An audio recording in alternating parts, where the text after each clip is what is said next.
YouTube channel. In today's video, we're going to go over my September reads and pick my October TBR. Crazy to think that we are already wrapping up September. It's September 30th when I'm filming this. My filming schedule got kind of all out of whack with Books, Gowns, and Crowns happening this past weekend, but I'm back home in Washington with my bookshelves, and we are going to go over all the books that I read in the month of September. So if you remember from our September TBR video, I picked books based on the events I was going to in September. Did we read all the books on our TBR this month? Yeah, no. That didn't happen. No.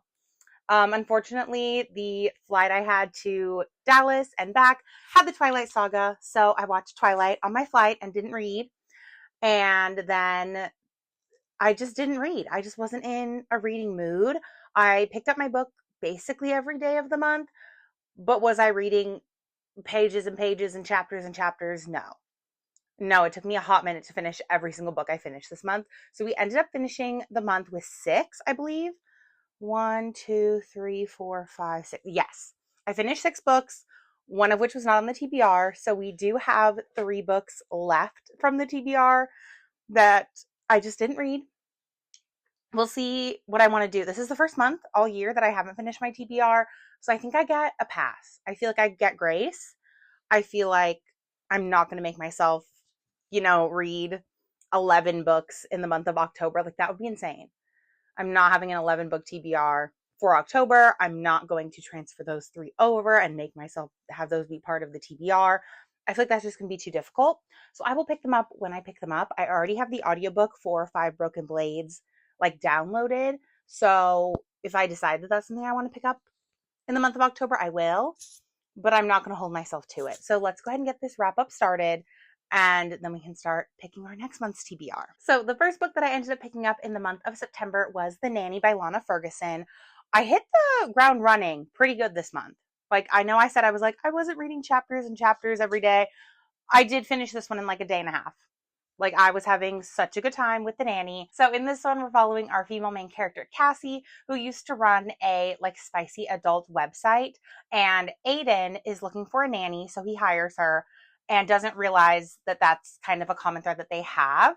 And so in this one, we're just following kind of their journey, her being the nanny, him being a single dad. I really like the daughter in this one. I don't usually love kids in books, but I liked the daughter in this one. I thought that she was super fun. She was spunky. She was sassy, and she kept it real. So I was having a good time with her. Ended up giving this one a 5 stars. The next book that I picked up was also Lana Ferguson, also on the TBR, and we went with Overruled. This one is about 2 divorce lawyers who end up having a little bit of a fling and starting something more. So in this one, we're following Danica and Ezra. And so with this one, Ezra comes from a family of lawyers, and so it's kind of his whole goal in life is to be the best divorce lawyer possible, where Danica kind of stumbled into this profession a little bit later in her education journey. She didn't really think she was going to be a lawyer until she was, part of the way through college. And so we're seeing kind of both of their career paths, both of their trajectories. And I just thought that it was really interesting. It's set in Austin, which I also thought was super interesting, considering I was going to Texas as I was wrapping this book up. So I was like, that's kind of fun. That's kind of cool. So yes, this one also gave 5 stars. Really, really enjoyed it. The girl is grumpy and the guy is the sunshine. So it's a little bit of a reverse grumpy sunshine, which I don't read as much as I want to, but it is a trope that I'm a big fan of, because Danica's really the one who doesn't want their relationship to progress any further. Ezra's like, I really like you, we should date. And Danica's like, yeah, no. So I thought that was really great. I also really like the side characters in this. Danica has 2 of her fellow lawyer besties who are kind of along for her journey in the divorce proceedings that they're a part of right now. And I really enjoyed those side characters. I thought they were really interesting, and I would love to read a book about the side characters. So the third book that I ended up picking up was Court of Claws. I was actually reading this one while at Villains and Vixens. So I got to meet Briar Bolin and let her know this is my current read and I'm really enjoying it. So this is the sequel to Queen of Roses. It's the second book in the Blood of a Fae series.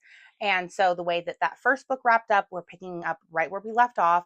We are following the female main character as she's kind of exploring a like different side of herself. I don't want to give too much away since it is a sequel book, but just know that like the world building is continuing and like going even deeper. There's even more of like the lore of this world. There's even more, history and even more world building than what we got in the first book. And she finds out that some things that she thought were true are even worse than they seemed, and some things that she thought were completely fake are like so much more true than she could have ever imagined. And so I had a really good time with this one. Hopefully the third and fourth book in this series continue on this trajectory, because I believe I gave the first one 4.25 or 4.5, and I gave this one a 4.5 as well. So we're just continuing to go up and up. The fourth book that I picked up in the month of September was Living Legend. In this one, we are following Danny and Nicholas, and Danny's actually a demon from purgatory who is partnered up with Nicholas, who's an angel, to figure out what is going on between like the barrier of their world. They're having like demons come through this portal that demons are not supposed to be able to go through. So it's kind of Danny and Nicholas's responsibility to figure out what's going on, to kind of stop this like weird phenomena that's happening in their world. It's the first one in a trilogy, and so right now we're starting out as reluctant allies, two lovers.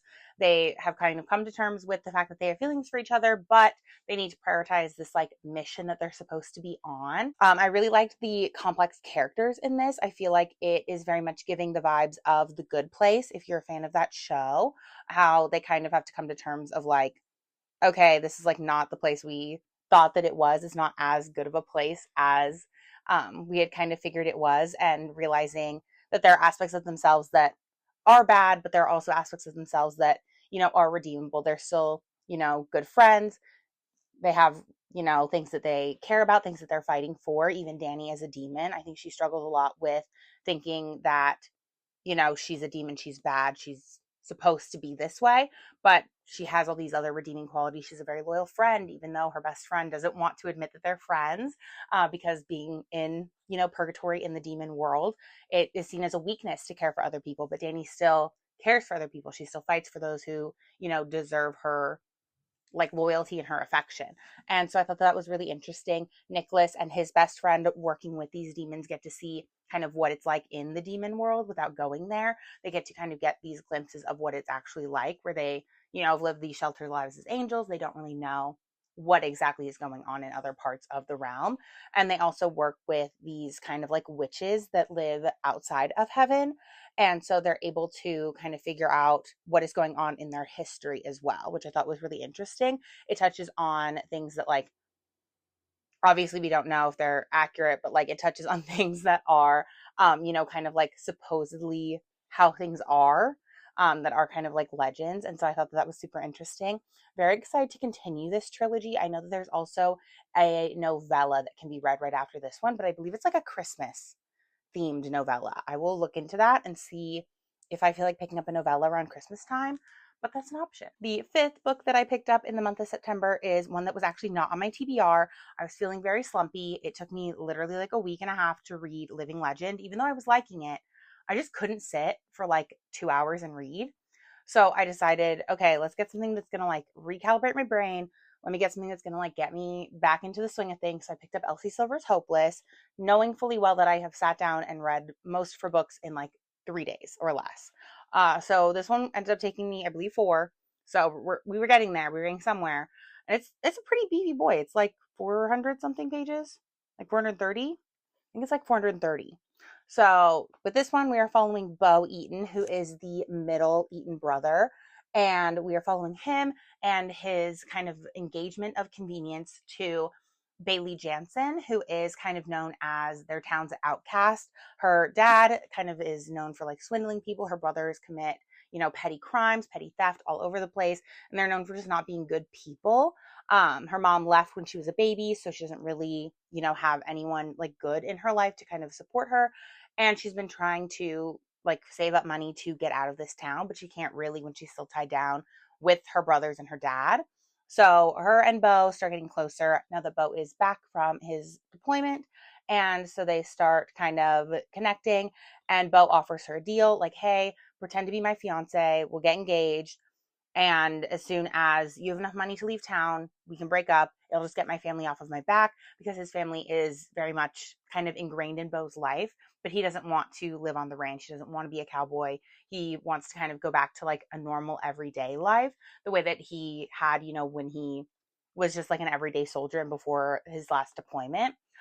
So with this one, I ended up giving it 5 stars, really enjoyed it. I think that the age gap in this one wasn't as big of a deal as it needed to be. Like they, I believe, are 13 years apart. But Bailey, having been the youngest sibling and the one who's the most responsible, she acts like well beyond her years. I think she's 22. And I felt like she was acting more mature than Beau in some of the scenes and some of the arguments and the dialogue that they had about, is this a real relationship? Are we going to take this further? Like, where are things? I feel like Bailey was usually in the right and usually a little bit more level headed than Beau tended to be. So I thought that was a little bit interesting. And I think that's really my only critique on it. I don't usually love the age gap trope. So I kind of figured that this would not be my absolute favorite, but I still ate it up. I still thought they had an amazing dynamic. I still love that we see recurring characters throughout, all of the other books. We even see people that are involved in the next series that Elsie wrote, the Rose Hill series. Some of those characters are making appearances in this book as well, which was super fun. And the last book that I picked up in the month of September was Anna Dressed in Blood. I ended up giving this one a 4 stars. So in this one, we're following Cass Lowood, who is a young ghost hunter, I guess is what we would say. So he's 17, and most of his, young life, he has spent going across the country hunting demons and hunting ghosts and kind of sending them back to wherever they belong. His dad was a ghost hunter as well. And in this world, the ghosts are kind of stuck in like where they died. And they're also like stuck kind of reliving that. So they have like a bit of a panic when they like realize things are like going wrong, and then they end up killing whatever human is near them. So in the first, chapter, he ends up killing a hitchhiker ghost who gets rides from other people, and like as they're driving, like to his destination, he remembers, oh, this is how I died, and so he freaks out and he kills the person who's giving him a ride. But Cass, knowing all of this about ghosts, is able to kind of do a little bit of digging, do a little bit of research, and then thwart the ghost's attempts to kill him. And he's able to send them back to where they belong. And so he gets a tidbit about a ghost named Anna, who's known as Anna Dressed in Blood, in a small town in Ontario, Canada, I believe is where this is set. And so basically she was killed on her way to a school formal dance. And she was wearing a white dress, but they slit her throat, so her dress ended up becoming red, which is where she kind of gets her name from. And she's known to kind of haunt her house where she had lived before her passing. And so Cass decides, okay, I'm gonna go, I'm gonna investigate. He befriends some of the local high schoolers, which he doesn't usually, make friends, but he figured this would be easiest. They know of the legend, they're gonna tell me the lore, they're gonna help me kind of get things going. And things start off really, really strong with this one. It starts off really quickly, but the pacing toward the end is kind of where it loses me and where we get to the 4-star territory. I believe the last 100 pages really could have been condensed down to 55 max. I felt like toward the end, we were getting somewhere, there's a twist, and then they just plan and think about things that they're going to do with this twist. And I'm like, are we not on a time crunch? Is someone not dying over here? Are we're gonna get things rolling? And then I also felt like the ending was just a little bit of a cop out.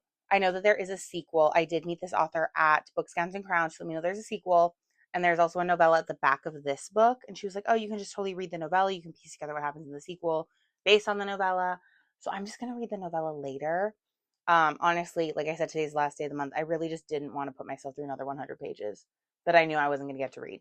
So that's why we wrapped up the book. We'll go back for the novella later. So that was our wrap up for September. Like I said, we have 3 books here that were on the TBR that we did not finish, but we'll get to them eventually. They will go back on the shelves where their little homes were before. And now we can get into picking our monthly TBR. It has definitely been the same amount of time, well, roughly the same amount of time as it usually takes me between TBR videos to film this one. Usually they're once a month, but I don't know why it feels like it's been too long. I feel like I haven't touched this thing in 2 months minimum. Okay, we're gonna get our dice rolling. 6 and 6. So that one is first one on Fable. Okay. Oh gosh. I feel like this one's going to be a hit or a miss. We shall see. Okay, screen record. Let me pull up Fable. Oh, not on what I'm not currently reading anything. Okay, we're gonna let it load because it almost always loads. Okay, 13 Months Haunted. I don't own that book. Oh my god, a little baby dragon. Phantasma. Yes, we do own Phantasma. Okay, I'm gonna be so honest. I do not know where my copy of Phantasma is. This might take me a minute to find her. Is it a book of the month copy? It might be a book of the month copy. Let me look. Let me look. Okay, here we have her. Phantasma. Like I said, it's a book of the month copy. Ignore how dusty this book is. I need to dust my book of the month shelf. But first book is picked and I'm very excited. I think October is a good time to go into Phantasma. I know that it's a little bit spooky, a little bit paranormal. I think we're going into a haunted house and he's a ghost. Weird that I just read a book where the guy is with a ghost. And now I'm reading a book about a ghost guy with a girl. But we're just going to ignore that. We're just going to not pay attention to that. 2 and 5. 2, 5. Pet pics. Okay, this one's usually super cute and fun. I think we did this with Bixby one other time. We'll see if he wants to do it again. But I like this one. Okay, I'm going to have my cat Opal. Hi, Gorge. Opal's going to help me pick a book. I picked 3 different romanticises. So first we have What Fury Brings, which is Trisha Levenseller's new release. A Thorn in Every Heart by Kate King, and The Mirror in the Mountain by Dana Evan. I put a snack on each book. She's like eating the one I gave her as like a test and not the one on the book. Beautiful. Come here, please. Please? I've never done this, so she's just looking at me like I'm a psycho. Please? Do you mean move them closer to you? Here.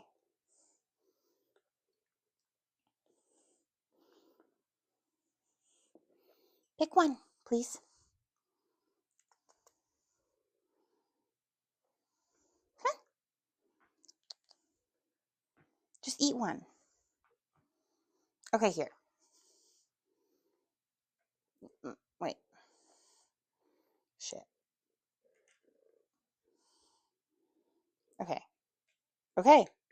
She picked the one that was on this book. She didn't walk over to it, but we're staying close enough. I had Opal, my cat, pick my next read. We had to gerrymander it a little bit and redo it because she didn't want to eat off of the books, which in retrospect, I'm glad she doesn't eat shit off my books. That's nice. But also, that was the whole point, was I wanted her to pick. So we had to just move the treats onto the table. The first treat was correlated to What Fury Brings by Trisha Levenseller. The second treat was aligned with A Thorn in Every Heart by Kate King. And then the last treat is the one she ended up going with. So she ended up picking The Mirror in the Mountain by Dana Evan, which I'm so glad I finally have my hands on. I have been meaning to pick this up for so long. I read the first one a little under a year ago. I think I ended up reading it at the very end of last year and really enjoyed it. I loved it. It is a, like, I always forget what it's called when it's a fantasy world, but the main character's from like our normal world. So we are following our main character who grew up here in the normal mortal world, finds out that the fancy cool mirror that's always been in her house is like a portal into a fantasy fae dimension. Fae start coming through, and he's like, hey, I have to take you to the prince who's your fated mate. And then things just go awry from there. So this one is following where that one kind of left off. So very excited to have this one on the TBR. I think I have a fancy bookmark in here. Yes. And it's also signed because Dana was at Villains and Vixens and Books, Gowns, and Crowns. And she's just the sweetest, most amazing human being ever. And so she gave me a little bookmark that has character art. So we love it. And the third book in this trilogy comes out in the summer of 2026, I believe. So I will be getting this in just enough time to give me a little bit of a break before the next one comes out. So now on to prompt 3. Okay, now we have 6 and 4.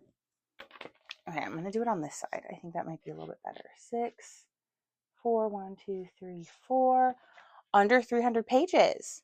Haven't had that one in a minute. I don't know what all books I have under 300 pages, but I'm not going to complain. Under 300 pages sounds bomb right now, but we shall see what books I have that fit that.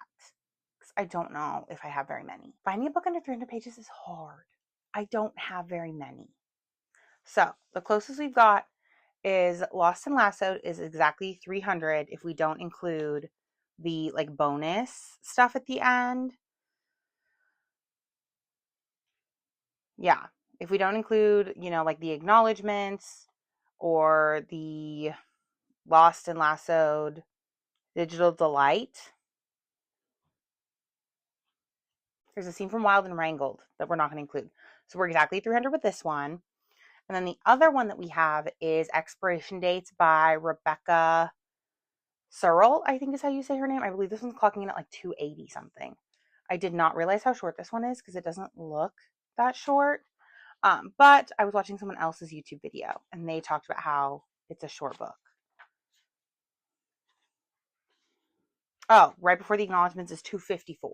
So very short, very teeny tiny, skinny legend. Even though she doesn't look that skinny. These look like the same thickness to me. Interesting. But with that being said, I think since we already have 2 fantasy romances, I don't really want a book about a girl. So the premise of this one is the girl, whenever she starts dating a new guy, she gets a slip of paper with a date and his name on it. So she knows when their relationship is going to end. That's my understanding of this one. And I don't think I want another fantasy thing with like magical, mystical elements. I think I just want like a regular, schmegular contemporary.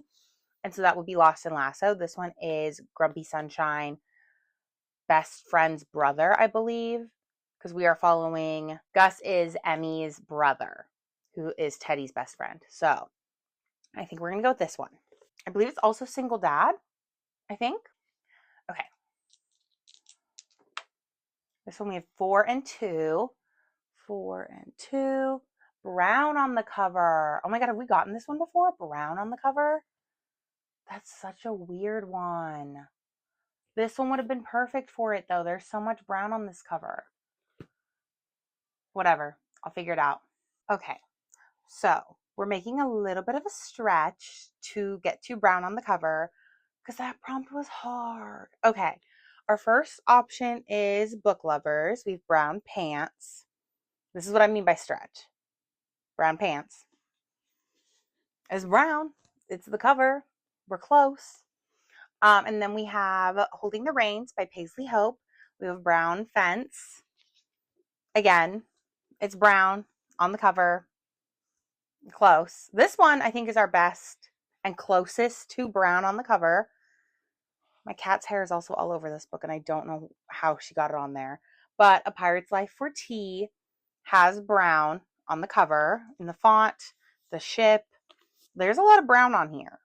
This one's probably our truest to form. And then our last one is also a little bit of a stretch, but not as bad as some of the other options. We have The Hemlock Queen, which is one of my 25 books to read in 2025. And while I don't think you can like nail down exactly one thing that's brown, the cover is giving brown. Does that make sense? Like this is gold, but there's like all kinds of like plants around the edges. And I feel like those kind of look brown. It's giving kind of brown. With that being said, I already have a cowboy romance. And I literally was just saying I don't really want any more fantasy romance. But this is on my 25 book street in 2025. So I think we're going to go with this one. Bending the rules just a scooch to get this to be brown. But I think it's brown. There are some brown things on here. So now we are halfway through picking our October TBR. So let's go ahead and roll again and see what we get. 2 and 4. That's like the inverse of last time. 2, 4. Oh, this is my Taylor Swift challenge board. So I found on Pinterest a board that is like different book prompts, kind of like my 25 books dream 25. It has all those little squares. And I will go ahead and put up a picture over here, I guess. And we'll take a peek at the prompts and what kind of speaks to me and what looks like something that I'm feeling. Okay, this is really, really difficult. I'm trying to find something that doesn't have anything to do with any of the books I'm already like have on here. Like I already have a book with gothic or like ghost stories. So like I already have that. Ooh, okay, for No Body No Crime, we could do a murder mystery or a crime novel. I think that one might be really fun. And I don't have any mysteries on the TBR, and I haven't read a mystery in a minute. So it might be fun to get a mystery on here. So let's take a peek at our mysteries, see what we're working with. Took us a second, but I think I'm going to go with The Guilt Trip by Sandy Jones. This one is also a priority TBR book for me, so that'll be very exciting. My understanding is this one is about a group of friends, 5 friends who've known each other for years. Then along came Allie, Will's new fiance. The 3 couples go to Portugal for Will and Allie's destination wedding. The weekend away at the gorgeous Cliptop Villa is a chance to relax and get to know Allie a little better. She seems perfectly nice, and Will seems happy after years of bad choices. But when Rachel discovers a shocking secret about Allie, everything changes. Interesting. I don't know if anyone's going to actually die in this, but it seems interesting. It seems like it'll be good. It's also relatively short. It's not quite at the under 300 pages mark that would have been needed for that prompt that I got earlier. We're at 305. So like we're a little over 300 pages, but like still short, sweet, to the point. I think that's going to be the 5th book on our TBR. Let's go ahead and do another roll. 5 and 1. 5 and 1. Yellow on the cover.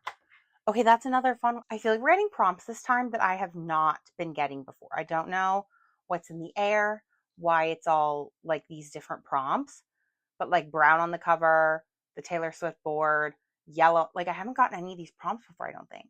So I think this is going very well. Let's see what yellow on the cover books I can come up with. We've got options for yellow on the cover. So first option is A Demon's Guide to Wooing a Witch. This one's a little bit of a stretch because it's a blue cover, but the girl has yellow hair and there's like a yellow like tent and there's the moon, which I'm going to say is yellow. And so this one is the sequel to A Witch's Guide to Fake Dating a Demon. I really liked that one. I read that one not last October, but the October before. So it's been a hot minute since I picked this up. Not because I didn't love it, but because it's written in 3rd person, so it takes me a minute to get into it. But overall, I did enjoy this one. Not this one. I did enjoy the first one. In that one, we're following a witch who is still mastering her like witch skills, and she accidentally summons a demon and has to convince everyone like, no, this is my boyfriend. I didn't summon a demon. And so this is a continuation of that, where the demon who is looking for the demon in the first book has amnesia. So it's the amnesia trope. And he is trying to, I guess, get help from the best friend of the main character in the first book. So this one's an option. The next option that we have is Strange Gods. This one's by Allison Kimball, who I had the honor of meeting at Books, Gowns, and Crowns. This one follows I believe she's like troubled teen, and she is sent away to a camp to kind of correct her behavior and hopefully like start acting right. And she sneaks off in the middle of the night to meet with a boy, and things take a turn from there. So it's a little bit of a like paranormal-ish romance space to be determined. I don't really know 100% where we're going. But the last book that is an option, and the book I think I'm going to end up going with, is Yellowface by R.F. Kuang. I feel like I might need to start jumping more into literary fiction. I think that it is getting to that time of year where I vibe with this a little better.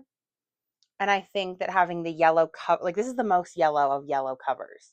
Like Strange Gods has a good amount of yellow. This is yellow. This is yellow. So I think we're going with Yellow Face by R.F. Kuang. We'll see if I regret that. Fingers crossed I don't. But that puts us at 6, so we only have 2 more rolls from here.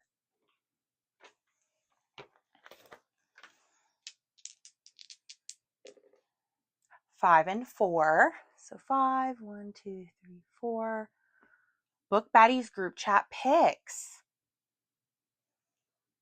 It is a weird time. I'm going to be so honest. I'm filming this at like 5 p.m. So it's going to be a weird time. I don't know who all is going to be available to answer right now. But we'll give it a shot. We'll see. We'll see what we decide. Okay, while we wait for them to reply, let's go with our last prompt. This will be our last one. Okay, 5 and 1. Lots of 5s today. We already had 5 and 1. We should do 1 and 5. Oh, gross. 1 and 5 is over 500 pages. Okay, well, whatever. I said that I would flip it and be 1 and 5, and then I just regretted it immediately. Let's go look for an over 500 page book. Okay, so while we were looking for our 500 page book, or over 500 page book, we got a text from the Book Baddies. We are going to be doing Gleam, which is the 3rd book in the Plated Prisoner series. So thank you, Liz, for telling me to do this one. She's been bullying me about it for a while. So Gleam is also going on our TBR. And then we have 2 options for our last pick. So we have The Striker by Anna Huang. This one is a soccer ballerina romance. Yes, our girl is a ballerina. The guy is a famous soccer star. This one's clocking in about 570 pages. And then we might have a transfer over from last month's TBR, Glow of the Everflame. This one's well over 500. I realized I could have done this for a yellow book cover as well, but we've already picked our book for that. But because we're already kind of heavy on the fantasy romance, I'm thinking we're going with this. We're going to do Striker. We shall see how that goes because she's chunky, she's thick, but I think getting a sports romance in here will also reignite the love of reading. So let's go ahead and go over our TBR. This October TBR is kind of wild, kind of all over the place, but I think I'm going to have a good time. So the last book that we added to the TBR was The Striker by Anna Huang for our over 500 pages. The book that was picked out by the Bestie Book Chat was Gleam by Raven Kennedy. A book with a yellow cover is Yellow Face by R.F. Kuang. A book that fit a prompt that was about a mystery thriller was The Guilt Trip by Sandy Jones. The book that I picked with brown on the cover is The Hemlock Queen by Hannah Witten. A book under 300 pages is Lost and Lassoed. Kind of crazy that we got over 500 pages and under 300 pages. Like, that's wild. The book that my cat picked was The Mirror in the Mountain by Dana Evan. And the first book that I saw on Fable was Phantasma by Kaylee Smith. Okay, let me try to figure out how to get these stacked up nice, because we're all over the place. Basically, all the books I'm reading this month are hardback, which is cool. But also, holy crap, this stack looks painful. Yeah, this is kind of intense. Even with one under 300 pages, I'm like, this is crazy. Like, this looks like so many books. I promise it's 8. I know how to count. But, like, this is intense. So, yeah, that is the October TBR. She's a lot. But hopefully we do better than September. I think anything would be better than my reading in September. But I don't have any trips planned for October. I will be home enjoying getting my money's worth on my rent. So we'll be good to go. If you've made it to the end of the video, oh my God, what emoji are we thinking? We have a little bit of ghosties. We have a little bit of murder mystery. We have a little bit of cowboy. We have do a soccer ball. Is it soccer season? Is soccer being played as we speak? I don't know when sports happen. But our last book, Soccer Romance. Do a soccer ball emoji. Those are fun. I will catch you guys in the next one. Bye!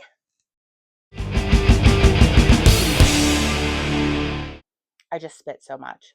Let's see if we can get one more roll in before my camera battery dies. Okay, Bixby. Can we scooch? Can you sit? Thank you, young man. I actually don't know. And then there's also a scene from what is it? Wild and Wrangled? Yeah. I feel like I'm doing a lot of that trope lately. The Weekend Away is a gorgeous clip. I feel like we're getting prompts. Oh my god. It took me a second to spit that out. We've got options. The stock cheap was Phantasma by Kayla Smith. If I could get someone's name right, that would be really fun.